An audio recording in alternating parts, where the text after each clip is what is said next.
안녕하세요. 사랑하는 성도님, 부활의 주님이 우리와 함께 하십니다. 우리와 함께 하시는 주님을 찬양합니다. 기도합시다. 사랑과 은혜의 주님 감사합니다. 오늘도 주님의 은혜로 저희들은 새날을 맞이하고 또 주님의 말씀에 귀를 기울입니다. 매일 주시는 말씀이 저희들에게는 기쁨입니다. 단 저희들은 매일 주님의 은혜와 진리 안에서 하나님 이끄시는 거룩한 길을 걸어갈 수 있도록 오늘도 말씀으로 깨우쳐 주시고 또 우리에게 거룩한 진리의 길을 보여주시옵소서. 예수님 이름으로 기도합니다. 아멘. 오늘 말씀은 히브리서 9장 1절에서 10절입니다. 히브리서 9장 1절에서 10절입니다. 첫 언약에도 섬기는 예법과 세상에 속한 성소가 있더라. 예비한 첫 장막이 있고 그 안에 등잔대와 상과 진설병이 있으니 이는 성소라 일컫고 또 둘째 휘장 뒤에 있는 장막을 지성소라 일컫나니 금향로와 사면을 금으로 싼 언약궤가 있고 그 안에 만나를 담은 금 항아리와 아론의 쌍난 지팡이와 언약의 돌판들이 있고 그 위에 속죄소를 덮는 영광의 그룹들이 있으니 이것들에 관하여는 이제 낱낱이 말할 수 없노라. 이 모든 것을 이같이 예비하셨으니 제사장들이 항상 첫 장막에 들어가 섬기는 예식을 행하고 오직 둘째 장막은 대제사장이 홀로 1년에 한 번 들어가되 자기와 백성의 허물을 위하여 드리는 피 없이는 아니하나니 성령이 이로써 보이신 것은 첫 장막이 서 있을 동안에는 성소에 들어가는 길이 아직 나타나지 아니한 것이라. 이 장막은 현재까지의 비윤이 이에 따라 드리는 예물과 제사는 섬기는 자를 그 양심상 온전하게 할 수 없나니 이런 것은 먹고 마시는 것과 여러 가지 씻는 것과 함께 육체의 예법일 뿐이며 개혁할 때까지 맡겨둔 것이니라. 아멘. 자, 이제 어제 본문에서는 예수님의 대제사장 되심과 관련하여서 예수님이 하늘의 제사장이라 또 제물에 관해서 그리고 언약에 관해서 이렇게 언급을 했습니다. 자, 이제 오늘 본문에서는 이제 어제 그 말씀과 연결이 되면서 특별히 장소에 관해서 제사장 혹은 대제사장이 일하는 성소라고 하는 그 거룩한 장소에 관해서 구체적으로 언급하고 있습니다. 자, 1절입니다. 첫 언약에도 섬기는 예법과 세상에 속한 성소가 있더라. 여기 첫 언약은 바로 하나님께서 모세와 맺으신 시내산 언약이죠. 그리고 이 언약에는 무엇이 있습니까? 제사와 성소, 그 당시에 성막이죠. 성막에 관계된 그러한 모든 예법들이 거기에는 담겨 있습니다. 그리고 세상에 속한 성소가 당연히 하나님이 주신 그 식양대로 만들어져 세워지게 되는 거죠. 그래서 이 성막은 이스라엘 백성들이 광야 생활하는 동안 항상 그 중심에 머무르고 또 이동하곤 했던 것을 볼 수 있습니다. 2절 예비한 첫 장막이 있고 그 안에 등잔대와 상과 진설병이 있으니 이는 성소라 일컫고. 자, 이렇게 모세를 통해 주셨던 성막의 구조를 보면 성막의 전체가 완전히 직사각형으로 되어 있습니다. 그래서 한쪽 면이 22.5m 또 길이는 45m로 되어 있고요. 그 가운데 딱 자르면 정사각형입니다. 그래서 앞쪽은 성소라 일컫고 뒤쪽은 지성소라 일컫게 되죠. 자, 그래서 여기서 예비한 첫 장막은 바로 성소라고 일컫는 것입니다. 이 성소 안에는 무엇이 있습니까? 들어가면 등잔대가 있고 그 맞은편에 진설병이 있어요. 진설병은 떡상이죠. 그래서 여기에는 12개의 떡이 이스라엘의 12지파를 대표하는 12개의 떡이 있고 맞은편에는 등잔대가 있어서 밤이면 항상 저녁에 불을 켜서 그것을 비추게 되어 있습니다. 그리고 그 끝쪽에는 바로 향로가 있기 마련이죠. 자, 그런데 이제 여기서는 향로를 그 다음 지성소와 연결해서 설명합니다. 4절 금향로와 사면을 금으로 싼 언약궤가 있고 어디에? 바로 둘째 휘장 뒤에 있는 장막을 지성소라 일컫는데 전체 성막을 반으로 나눠서 앞은 성소, 그 뒤는 지성소, 지극히 거룩한 곳이란 뜻입니다. 그래서 이 지성소에 있는 가장 핵심이 무엇이에요? 언약궤가 있습니다. 그런데 여기서는 금향로도 지성소에 있는 것으로 묘사하고 있어요. 금향로와 사면을 금으로 싼 언약궤가 있고 그 안에 만나를 담은 금항아리, 아론의 쌍난 지팡이, 언약의 돌판들이 있고. 자, 원래 금향로는 성소에 있는 것인데 왜 지성소에 있는 것이라고 할까? 이것을 몰라서 그랬다기보다는 이 금향로는 아마 지성소와 연결하여서 보는 것이 더 의미상 연결이 되기 때문이라고 생각합니다. 여기에 금항아리라고도 하고 금향로라고도 하죠.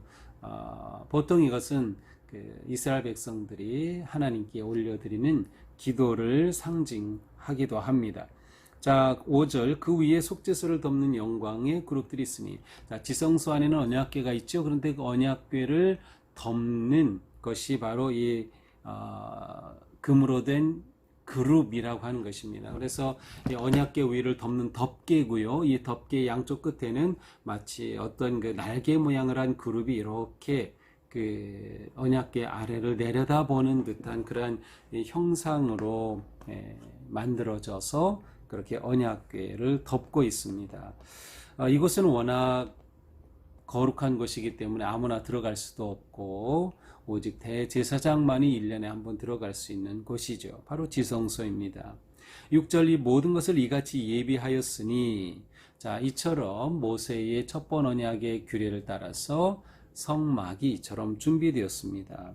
그러면 제사장들은 바로 이 성막에서 일을 하는 거죠. 제사장들이 항상 첫 장막에 들어가 섬기는 예식을 행하고 그렇습니다. 제사장들은 성소에 들어가 모든 예식을 행하고, 지성소에는 누가 들어갑니까? 7절 오직 둘째 장막 지성소에는 대제사장이 홀로 1년에 한 번 들어가되 자기와 백성의 허물을 위하여 드리는 피 없이는 아니하나니. 자, 이렇게 성막이 있으면 성막에서 일을 할 때 제사장은 성소에서, 대제사장은 1년에 한 번 지성소에서 모든 이스라엘의 죄를 사하기 위한 대속죄일에 의식을 행합니다. 먼저 자신의 죄를 씻기 위해서 송아지의 피를 그 언약궤 위에 덮개 위 그룹이라고 한 곳에 위에 붓게 되고, 또 백성들의 죄를 씻기 위해서 염소의 피를 그곳에 붓게 되는 것이죠. 이러한 예식을 통해 모든 이스라엘 백성들의 죄를 씻는 대속죄일의 의식이 이곳에서 행해집니다. 또한 성소에서는 매일 제사장들이 사역을 합니다. 그래서 매일 사역을 하죠.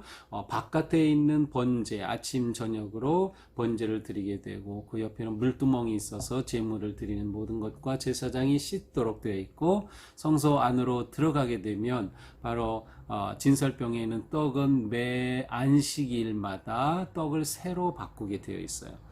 이 떡이 굉장히 큽니다. 하나가. 그래서 12덩이면은 많은 사람이 먹을 수 있어요. 그래서 이렇게 떡을 갈게 되면 이전에 두었던 떡은 제사장들이 다 먹도록 되어 있습니다. 그다음에 맞은편에는 촛대가 있는데 여기에서는 바로 매일 저녁이 되면 거기에 불을 밝히게 되어 있어요. 그래서 항상 불을 밝히도록 성령의 조명하심을 의미하죠. 그 다음에 그 맞은편 지성소 바로 휘장 아래쪽에 이 향로가 있습니다. 그래서 매일 바로 이 향로의 향을 피우는 그러한 일을 이 제사장이 매일 하게 되는 것이죠. 자, 이것이 성소와 성소에서 행하는 제사장의 모습입니다. 자, 그런데 8절에 보니까 성령이 이로써 보이신 것은 첫 장막이 서 있을 동안에는 성소에 들어가는 길이 아직 나타나지 아니하였다. 자, 첫 장막, 모세의 언약을 통해 세우니 첫 장막에 한계가 있습니다. 이 한계는 무엇입니까? 성소에 들어가는 길이 아직 나타나지 않았다. 이게 무슨 뜻인가 하면, 성소에 들어가는 길이 있죠. 그리고 지성소도 들어가는데, 하늘 성소, 여기서 지금 첫 장막을 말하면 무슨 장막이 있을까요? 둘째 장막이 있죠. 첫 장막은 지상에 있는 것이라면 둘째 장막은 하늘의 장막이죠. 바로 하늘의 장막으로 나아가는 곳, 하늘 성소 길이 아직 나타나지 않았다. 아직 열려지지 않은 상태입니다. 왜냐하면 지상에 있는 장막은 8장에서 본 것처럼 모형에 불과하기 때문입니다. 그리고 그것은 한시적인 것으로 인간의 죄를 완전히 해결하지는 못해요. 매일 속죄제를 드리고 화목제를 드리고 또 1년에 한 번 그렇게 대속죄일에 제사를 드리지만 그것으로 이스라엘 백성들의 죄를 완전히 해결하지는 못해요. 완전히 해결하지 못한다는 것은 백성들이 하나님 앞에 항상 매일 나서서 하나님과 대면할 수 없다는 거예요. 대제사장이 오직 1년에 한 번 하나님과 대면하는 것밖에는 아직 온전히 성취되지 못한 모습이지요.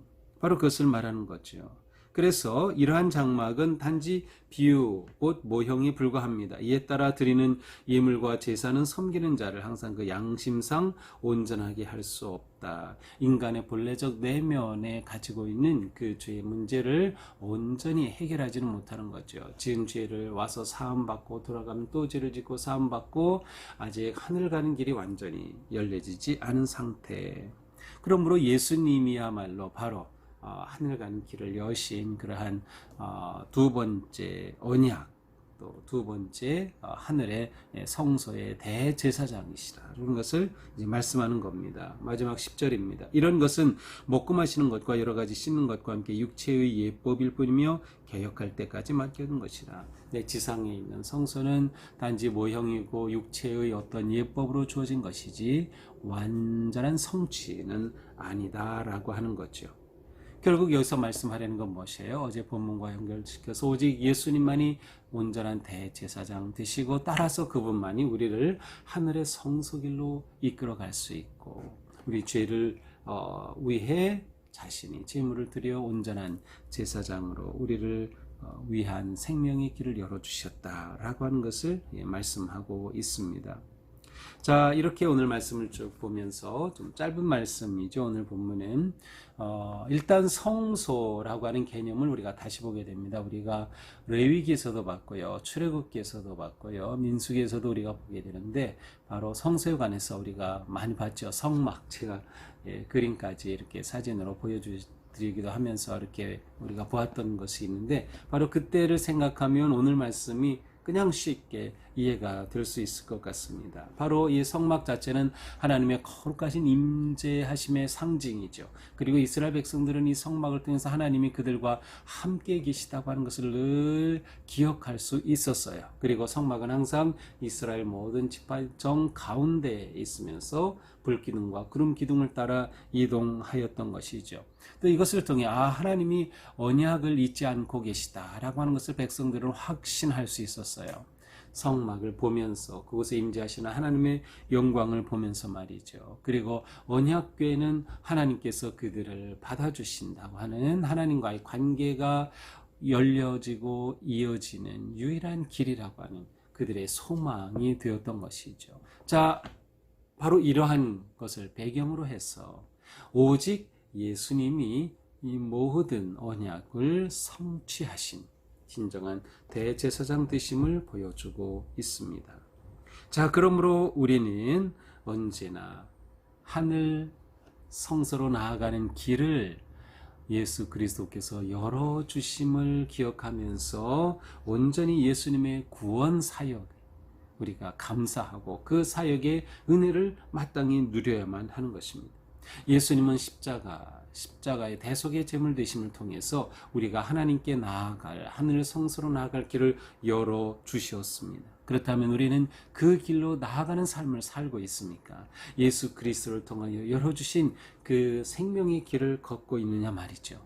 예수님은 내가 길이요 진리요 생명이라고 분명히 말씀하셨어요. 그렇다면 우리는 정말 예수님이 길이심을 믿고 그분의 인도하심과 그분이 열어주신 성소의 길을 우리가 걷고 있는가? 그분이 우리의 진정한 생명 되심을 믿고 있는가?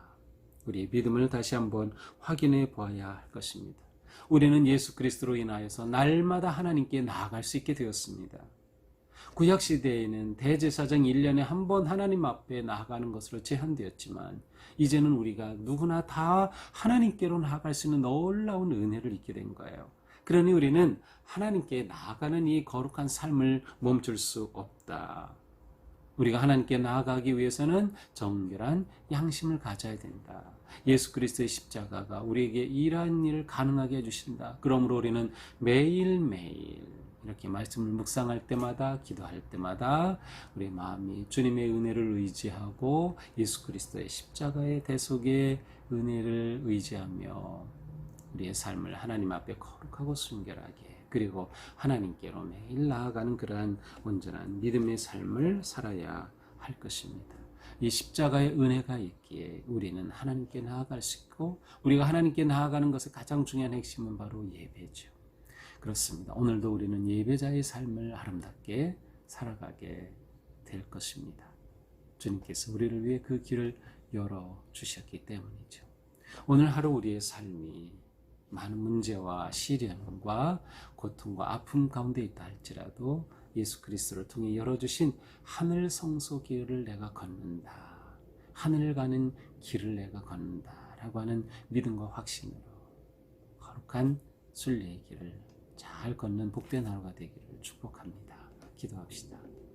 주님 감사합니다. 오늘 저희의 삶은 오직 주님의 선하신 인도하심과 십자가의 대속의 은혜를 의지하며 성소의 거룩한 길을 걷게 되니 감사드립니다. 우리를 위해 열어주시니 거룩한 하늘 길을 오늘도 감사와 기쁨으로 온전히 걷게 하여 주시옵소서. 이 세상의 유혹과 시험과 환난을 넉넉히 이겨내며 믿음으로 이 길을 걷게 하여 주시옵소서. 부활의 주님이 나와 함께 하심을 신뢰하며 주님께서 나를 위해 열어주시니 놀라운 은혜의 길을 아름답게 걸어가는 복된 하루가 되게 하여 주시옵소서. 예수님 이름으로 기도합니다. 아멘.